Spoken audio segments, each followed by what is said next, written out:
detector is in the basement. Right. So but you couldn't hear it, but she could hear it. No. So what had happened is we've been having a little bit of trouble with our furnace. Not necessarily our furnace, but the piping outside with the intake and the outtake. Right. And apparently, when that was put in, they were put in too close to each other. So it was causing the one that was supposed to be blowing out, it was getting crystallized, and basically everything just kept getting packed in there. And so I guess when the furnace was trying to kick in and blow, it was all coming back in. I guess the carbon monoxide was coming back in, the CO2. So it was installed by previous homeowners. We've been here 3 years. Of course, my husband is very handy, and he immediately, once he realized that after all this happened, he fixed everything. But what happened that morning, us 3 girls, my husband that morning, around 5 o'clock, he woke up and I said, it feels really cold in here again. He checked, sure enough, the furnace was out. He went out there and he said, okay, let me clear all this. He cleared everything, and he thought he had fixed it temporarily while he had, and he would get off to work. Well, when we woke up, I thought it was still a little chilly, but the thing that was more concerning is both girls and myself were not feeling well. And I had previously been in the hospital a couple times this past month, so I immediately thought maybe I was having a setback with my illness. And when they wake up and they are ready to go. I mean, they wake up and they're full of energy. They want to eat breakfast. They want to get ready for school. They love school. Well, Bella didn't want to move from the recliner, and Gracie was saying her tummy hurt. Well, now Gracie's had a little bit of tummy issues, so I thought, okay, maybe she's just got to go to the bathroom. And so we're all just kind of lagging, and I said, well, maybe we should stay home. And they didn't want to. Well, all of a sudden, Gracie ran and got sick in the bathroom. Oh. Yep, she threw up. And after she threw up, I took their temperatures. Neither one had a fever. And I said, okay, maybe, we just didn't sleep well. And they were so adamant about going to school. So I said, so I thought, okay, I'm just going to call the nurse, give her a heads up. And then hopefully she would, keep an eye on them. So after the girls went off to school, I came in and I was just wiped out. I sat down on the recliner, and the whole time, all morning, Abby was either nudging Bella, she was going by Grace, or she was by my side. She was just, I hate to even say it, but we thought just being annoying for, and just whatever. And so then when I was sitting here, she just kept nudging me, and I thought, okay, she's got to go potty. So I let her out. We come back up, and then I just had to lay down. I couldn't stand it anymore. I thought, okay, if I'm having a setback, I just need to rest. So I laid down, and the second I laid down, she would normally jump up on the bed and just lay by me. She jumped up, and she was, more than ever before, just nudging me. She was trying to lift up my head with her nose. She was pawing at me, and I kept trying to push her, and every time I push her, she'd bring herself closer. And then in the meantime, when I realized, I should back up, when I realized all the heat was out, I had set up a bunch of space heaters. So I thought, okay, maybe those are bothering her, and I just felt so sick. I'm like, I don't care. I'll turn them off. I'll be cold as long as I can just lay down. So I turned them all off, tried to lay down again, same thing. And I thought, well, maybe, what's going on? Maybe she has to go potty again.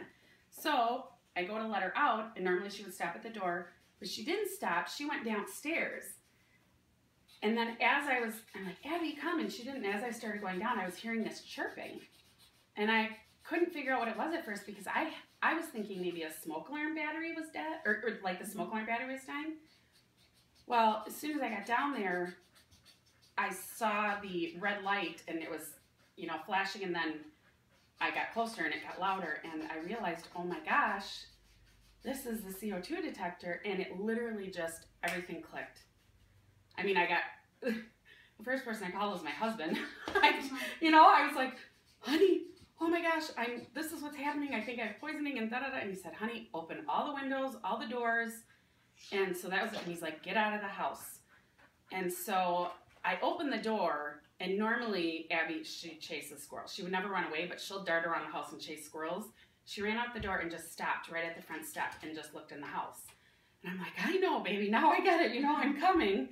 So finally we got out of the house and went into the van, and we were breathing fresh air, and I waited for my husband to get home. In the meantime, I called the doctor's office, poison control, and they said, you need to get to ER right away, get your girls from school, you all need to be treated. And so apparently they had called ahead to Waukesha Memorial, and by the time we got there, I mean, they were ready for us. They don't mess around. Like, they had a big room with 3 beds in it, took us back, and there was like 7, 8 people in there, and they just immediately hooked us all up. My levels were higher. They ended up having to take blood from me. By that time, theirs were pretty much back to normal because it had been about 4 hours that they had been out of the house. And I had been in the house 2 extra hours longer than them. Yeah. So, but they treated all of us, and then by the time we were done, our oxygen levels were about 400%. So we were good. Good. And then, you know, my husband immediately, you know, fixed everything. We ended up even taking Abby over to Grandma's house because we didn't want Abby in the house. And, you know, we didn't want to leave her. And I checked her teeth and checked her nose and was checking her breathing, and she was good. What do you think about this dog? Are you kidding? Look at her. Aww.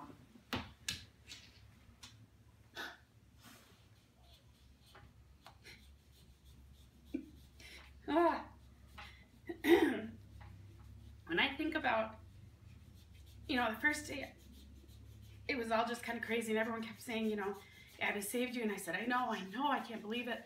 Well, then the next day when everything calmed down, all I could do was hug her.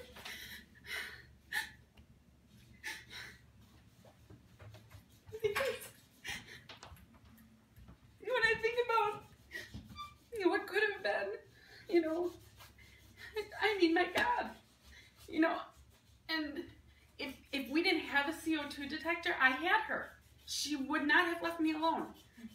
You know, and somehow I know I would have figured it out, or because she was not going to let me stay in this house. Yeah. And, you know, she's also, remember when I went into ketoacidosis the day before, I'm a type 1 diabetic, and I was having some trouble with my shoulder surgery, and I ended up with an infection. Oh, you okay, baby? Which were causing my blood sugars to go high. She got a bad cold.